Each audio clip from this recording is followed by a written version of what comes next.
Keyingi instrumentlarimiz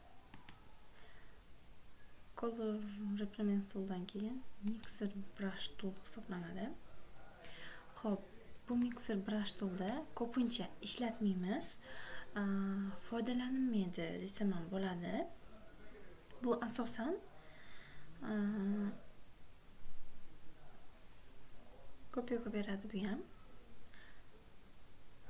Ya'ni mixer qilib beradi. Mana ko'rishingiz mumkin, mix qilib beryapti. Bir-biriga, ya'ni rasmni bir-biriga uyg'unlashtirib beradi.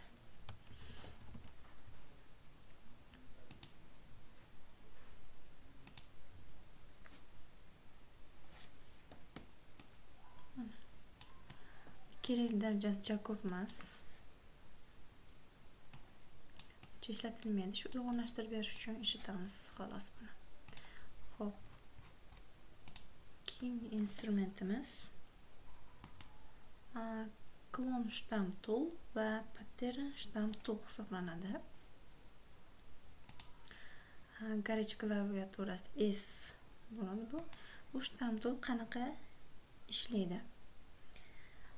O'tgan darsimizda, ya'ni mana bu instrumentlarda o'tganimizda Healing Brush tool'da alt bilan qayerdan kopiya olsak, o'sha yerdan chizib berardi-yu. Ya'ni bosib turib, qayerda bo'yasa o'sha yerdan kopiyasini olib berardi. O'sha yerdan mana kopiyasini olib berardi. Ya'ni birga bir kopiyasini olib bermaydi. Qanaqadir mana ko'rib turganda sharpasini olib beradi. Birga bir qilib olib bermaydi bu. Sharpaga o'xshash qilib olib beradi. Endi bu Clone Stamp Tool esa birga bir kopiyasini olib beradi. Stamp tool olamanda mana qayergadir bosib qo'yaman. Bu yerda ham Flow Opacity Hardness'ga qarab qo'yamiz. Mana misol uchun hardness'da 100 qiladigan bo'lsak, mana jostki qilib, mana ya'ni qalinroq qilib olib beryapti. Hardness'ni pastroq qilsak, yumshoqroq qilib olib beradi mana. Misol attonsak, yumshoqroq qilib olib beradi. Birga bir kopiyasini olib beradi. Buni ham brush singari razmerlarini, hardnesslarini o'zgartirsak bo'ladi. Ya'ni o'tgan darslarimizda brushni qanday o'zgartirgan bo'lsak, saysini bunda ham xuddi shunaqa qilib o'zgartirsak ishlaveradi.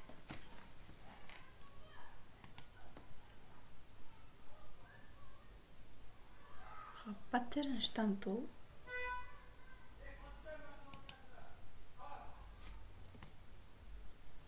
Bu ham juda ko'p ishlatilmaydi. Ya'ni keraksiz instrumentlardan biri desak ham bo'ladi. Mana bu tepada mana har xil pattern atibdi. Mana Photoshopda o'zini patternlari hisoblanadi. Misol uchun mana suv teksturasi. Buni deb bo'yasam suvni nafasini chiqarib beradi. Buni internetdan yuklab olib turib ishlasak ham bo'ladi. Lekin baribir ham bundan kam ishlatamiz.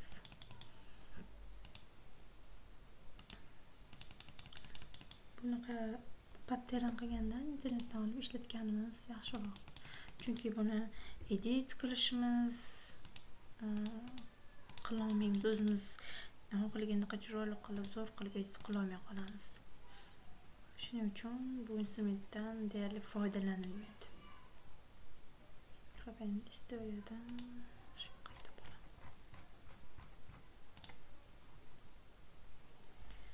Keyingi instrumentimiz mana History Brush Tool. Bu History Brush Tool bu qanaqa ishlaydi? Tarixda orqaga qaytarib beradi. Misol qiladigan bo'lsak, Clone Stamp Tool'da olamanda qayerdandir kopiya olaman. Alti bosam, altdan kopiya olyapti. Endi mana bo'yab ketyapti. Ctrl Z qilsam buning orqaga qaytmayapti, bitta orqaga qaytadi. Endi mana bu history brush toolni olamanda qayerda bo'yasam o'sha yerda tarixini qaytarib beradi mana. Qaytarib beradi. O'sha ya'ni qayerda bo'yasa o'sha yerdagi tarixni qaytarib beradi bizga.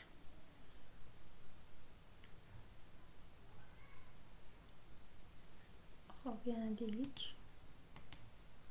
Brush tool'imda xo'p mana sariq rangni tanlamda bo'yayapman, chizib tashlayapman. Ctrl Z qilsam mana.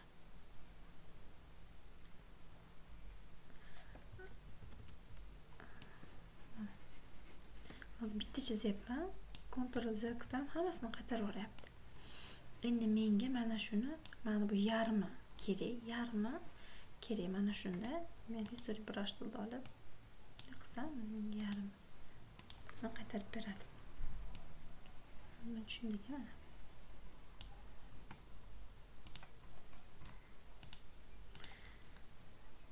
Xo'p, keyingi instrumentimiz o'chirg'ich. Bu ham brush singari flow opacity bo'ladi. Buni ham diqqatli ko'tarib kuchaytiraveramiz.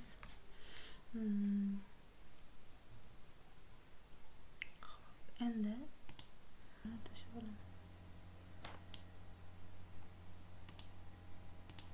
Xo'p, mana shuni o'chirmoqchiman.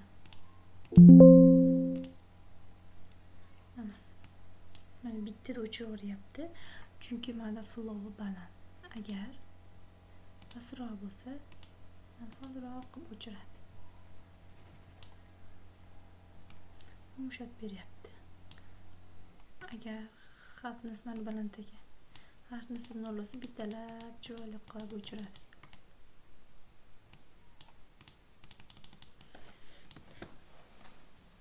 Mana smoothingga qarab qo'yamiz. Doimo nol turish kerak. Hammasida chiqadi. Brushlarda nol qilib qo'yishimiz kerak. Agar bu yuzib bo'ladigan bo'lsa, tezligini boshqarib beradi. Ya'ni o'chirayotganimizda tez ishlaydi. Kompyuter qatayotganga o'xshab qoladi. Sekin ishlaydi mana. Yuz qilib qo'yganim uchun.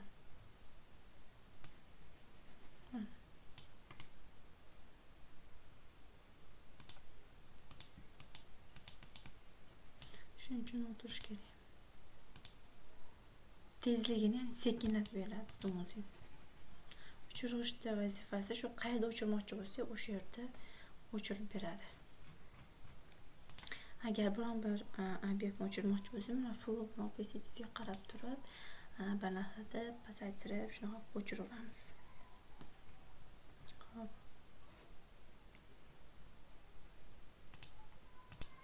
Xo'p, keyingi instrumentimiz ichidagi background erase tool. Misol qiladigan bo'lsak, mana shu rasmda orqa fonda o'chirib beradi, ya'ni bossak orqa fonini o'chirib berish kerak. O'chirmayapti.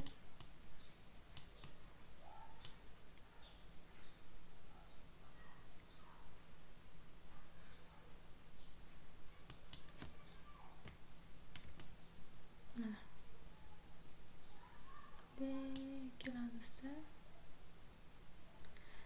ya'ni o'chirib kelayotganimizda odamga kelib qolganimizda o'chirmayapti. Chunki faqat backgroundni qirqish uchun ishlatiladi. Buni ham juda ko'p ishlatmaymiz.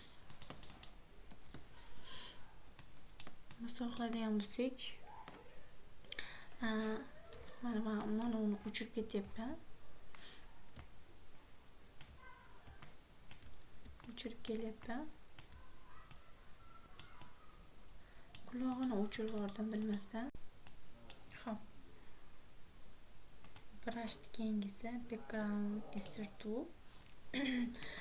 Buni ham ko'p ishlatilmaydi. Buni ham o'sha o'chirish uchun backgroundini o'chiradi.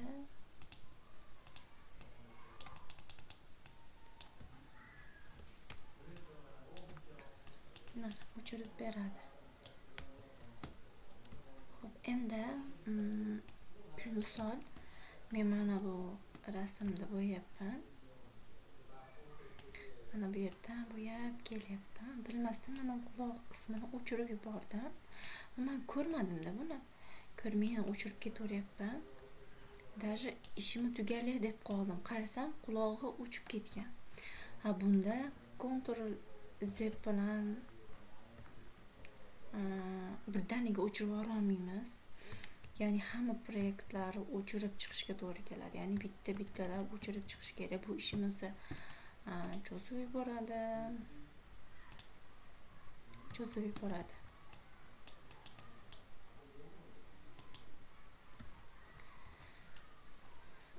Bu shunaqa ishlaydi. Xo'p, keyingi instrumentimiz Magic Eraser Tool, ya'ni Magic Contour'ga o'xshab ishlaydi. Buni bitta bosganimizda background'ini shuni o'chirib beradi. Bu ham Magic Contour'ga o'xshab background bir xilosini uyg'unlashib ketganda ishlamay qolishi mumkin, ishlamay qoladi. Bulardan ham ko'p ishlatilmaydi o'zi aslida. Bular faqat o'chirish uchun mo'ljallangan toollar hisoblanadi. Xo'p, keyingi instrumentimiz Gradient. Gradient hisoblanadi. Mana bu yerdan lekin gradientimizni mana tanlashimiz mumkin. Siniyda havo rang, siniy ranglar chiqib keladi. Mana rozoviyda pushti, krasniyda qizil, ya'ni 3-4 ta ranglarni uyg'unlashgani bo'ladi. Bu yoqqa tortsak, shunaqa qilib beradi. Bu yoqqa tortsak, bu yoqqa. Chiziq bo'yicha bizga kerakli sanaqa beradi yoki mana bu yerdan o'zgartirishimiz mumkin. Yoki buni tanlashimiz mumkin. Doiraga. Mana buni tepadan tushirib berar ekan. Mana shu qilib o'zimizga kerakli holatini qilib olishimiz mumkin. Endi men o'zim yaratmoqchiman. Mana shunda mana buni tanlab olaman.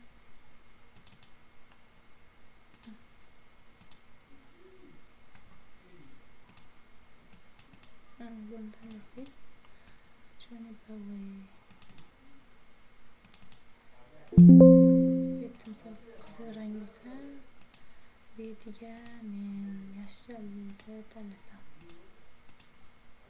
Qilganimda o'sha rangni chiqarib berish kerak. Ikkala rangni uyg'unlashtirib menga chiqarib beradi. Qaysi tomonga tortsam, o'sha tomonga qilib chiqarib beradi.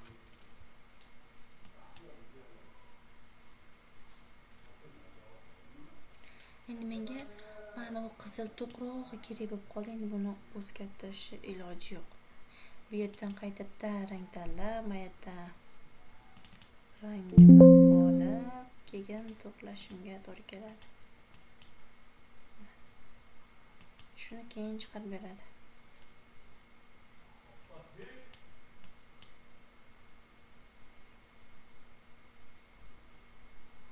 Bunda Blender Options'dan xohlaganimizcha fon berib, o'zgartirib, shunaqa qilishimiz mumkin. U osonroq bo'ladi.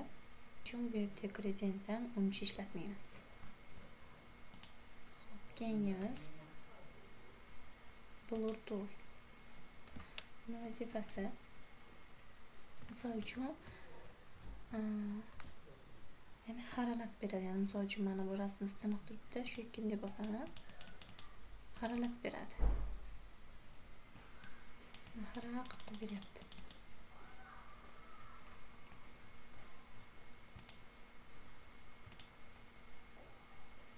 Hop, bu instrumentlarni aytib qo'ysam, o'sha mana bu o'chirg'ichdan boshlab bu tomoni uncha ishlatilmaydigan instrumentlar hisoblanadi. Ularni ham tushuntirib aytib ketaman, lekin uncha ishlatmaymiz.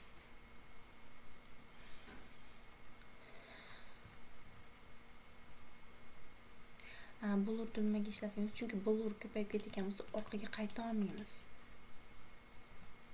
Bu yerda mana bu instrumentlar hammasini orqaga qaytarish qiyin. Qaytara olmaymiz. To'g'ri, Ctrl Z bilan qaytarishimiz mumkin, lekin buni ishlatgandan keyin dizaynimizni oxirlab qo'yib yakunlayotganimizda hammasini qaysidir holatda blur ko'payib ketgan bo'lsa qaytara olmaymiz, ozaytira olmaymiz, o'sha yerda iloji yo'q bo'lib qoladi. Shu blurning vazifasi shu, qayerda bo'lsak o'sha yerda xiralatib beradi.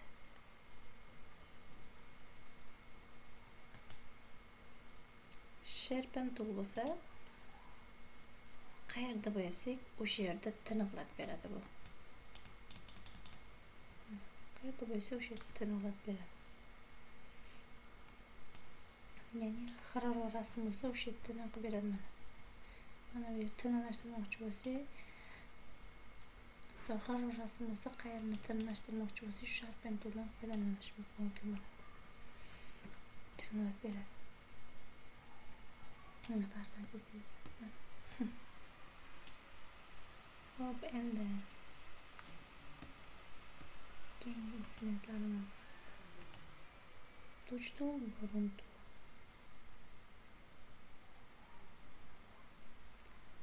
Hop, endi bundan tushuntirib berish uchun boshqa rasm tashlayman. Hop, endi biz pen toolga o'tamiz. Bu pen tool juda ham foydali. Nima desam bo'ladi, ko'p foydalanadigan instrumentlardan biri hisoblanadi.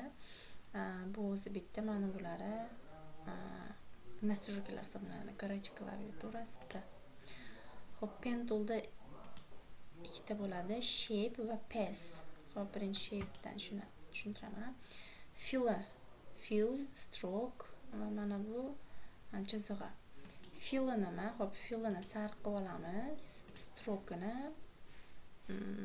mana bu moviy rang qilamizda. Piksel 5 piksel qilaylik. Tekis chiziq turaveradi. Endi chizgandek ko'ramiz.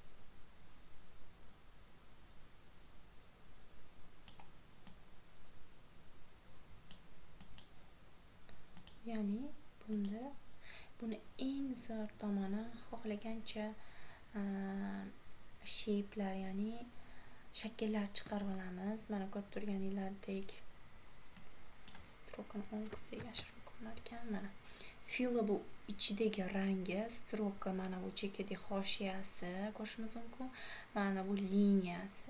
Endi bu liniyasini, hop, endi menga boshqacha rang kerak. Misol qizil qiladigan bo'lsam, qizil bo'lyapti. Bu yerda ham qora qilishim mumkin. Endi bu yerni o'zgartirishimiz mumkin. Mana boshqacharoq qiladigan bo'lsak. Ko'rib turganinglardek tekis emas, mana shunaqa shakllar qilib ham chiqarish mumkin. Sariq qilaylikda, fillani boshqacha rang qilamiz. Qo'shishlar mumkin. Bu juda ham ko'p foydalanadigan instrument hisoblanadi. Hop, endi pezga o'tadigan bo'lsam, mana bu rasmda tushuntiraman. Ya'ni lassoni ham kesishimiz mumkin. Bu lasso faqat to'g'ri liniyalar bo'yicha ishlaydi mana. Ya'ni ko'p vaqtimiz ketib qoladi bunga. Pen toolda bo'lsa, mana bunaqa monovrasni ko'rishimiz mumkin. Mana bo'yin qismini qiyaroq ketgan, mana shunda pen toolda foydalanamiz. Hop. Ya'ni bu yerga bitta bosamizda, yana mana yerga bitta bosamiz. Va mishkani qo'yib yubormagan holatda deya qilsak mana qayriladi.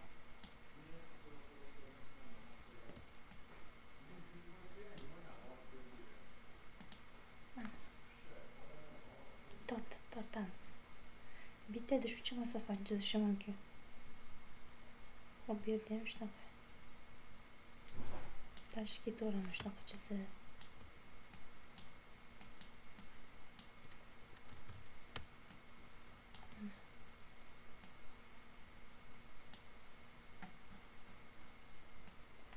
judayam zo'r.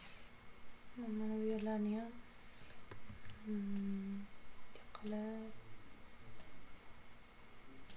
ishlash uchun judayam zo'r instrument, qulay.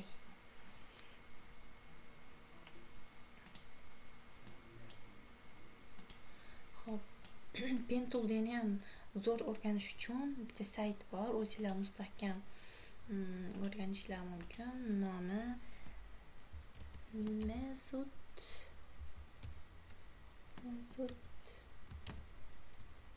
Bezier.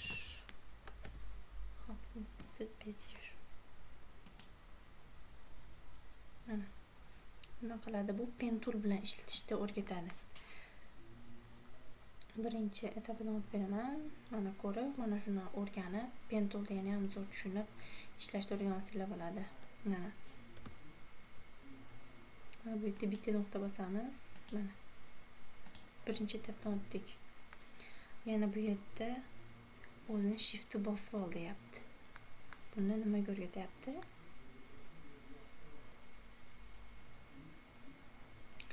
Misol qiladigan bo'lsam, shiftni bosib, mana birinchi, ikkinchi, uchinchi narsalarga qilishimiz mumkin. Ya'ni tekizlikni qilib beradi. Misol o'zimiz qiladigan bo'lsak, o'zimiz mana qiyshayib ketishi mumkin. Shunda to'g'ri liniya olib beradi bizga. Buni 45 gradusda ham qilishda bizga qo'l keladi. Gradus mana 45 gradus qilib beryapti bizga. Bu joyda ham bizga shuni o'rgatyapti. Ya'ni shiftni bosib ol, tekis chiqadi deyapti.